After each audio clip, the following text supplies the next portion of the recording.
ఎన్ని ఓట్లున్నాయా మీ చెప్పురా? మీ ఊళ్ళో ఎన్ని ఓట్లున్నాయా? ఓసీలే ఉన్నాయా?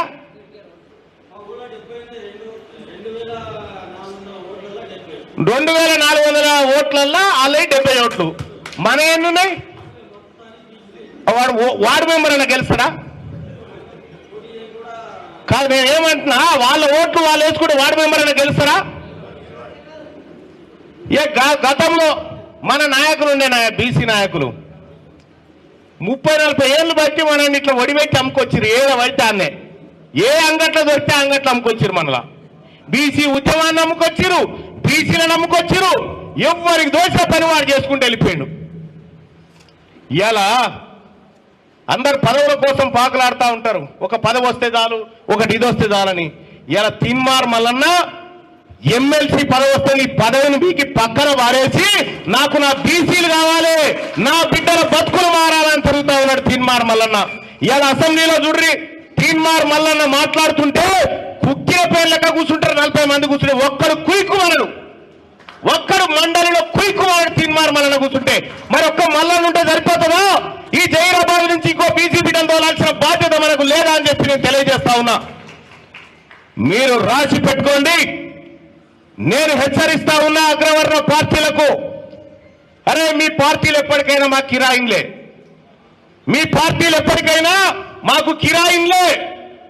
మా పార్టీ, మా బీసీ పార్టీ అతి త్వరలో ఈ కాళ్ళ ముందుకు వస్తుంది. అప్పుడు ఆడుకుందాం బిడ్డ ఆట. ఎట్లా ఆడల్లో ఈ రాష్ట్రంలో ఉన్నటువంటి బీసీలు, మరీ ముఖ్యంగా ముదిరాజులు, పద్మశాలులు, గౌడ్లు, లింగాయతులు అందరినీ కూడా ఏకతాటి మీదకి తీసుకొచ్చి ఎంబీసీలతో కలిసి, మైనార్టీ సోదరులతో కలిసి, ఎస్సీ ఎస్టీ సోదరుల చేయి పట్టుకొని తెలంగాణ రాష్ట్రంలో బీసీల అధికారంలోకి రాబోతా ఉన్నాం. ఇవాళ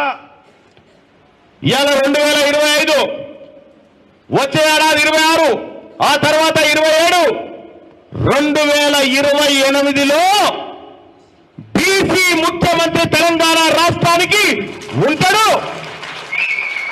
అక్కడ ఏం జరుగుతుంది? రేపు ఎట్లాగో డీలిమిటేషన్ లా జైరాబాద్ నియోజకవర్గం జనరల్ అవుతుంది. ఈ జనరల్ స్థానంలో మన బీసీ బిడ్డలు నిలబడవచ్చు, మన ఎస్సీలు నిలబడవచ్చు, మన ఎస్టీలు నిలబడవచ్చు. గీత గీసుకుందాం అమ్మా. ఈ రాష్ట్రంలో మన ముదిరాజులను ఊర్లకి వెలేసిరు, చాలా చోట్ల మన గౌళ్ళను వెలేసిరు, మన పద్మశాలను వెలేసిరు, మన రజకులను వెలేసిరు, మన నాయ బ్రాహ్మణులను వెలేసిరు, మనల్ని ఊర్లకే వెలేసిరు కదా. మన మాలోళ్ళని వెలేసిరు, మన మాదిగోళ్ళని వెలేసిరు, మన లంబాడ వాళ్ళని వెలేసిరు కదా. వీళ్ళంతా కలిసి మనల్ని వెలేసిరు. ఎక్కడన్నా రెడ్లను వెలేసిరా? ఒక్క తీన్మార్ మల్లన్న వెలేసిండే. నీ ఓటే వద్దు పోరా అని చెప్పిన, నీ ఓటే వద్దు పో అని చెప్పినా. నీ ఓటు నాకొద్దు, నీ ఓటు నాకొద్దు, నా ఓటు నీకొద్దు.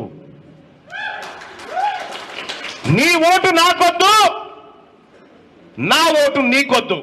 నేను నిన్ను ఓటు అడిగితే, నిన్ను ఓటు అడిగితే నేను చచ్చినంత లెక్క. నువ్వు నన్ను ఓటు అడిగితే నేను బీసీ తల్లి రొమ్ము పాలు దాగి పెరిగినటువంటి బిడ్డను. నా జాతి కోసం, నా ప్రజల కోసం, నా పేద వర్గాల కోసం, వాళ్ళ బతుకులు మార్చడం కోసం దిగుతా ఉన్న తప్ప ఇంకొకటి కాదు.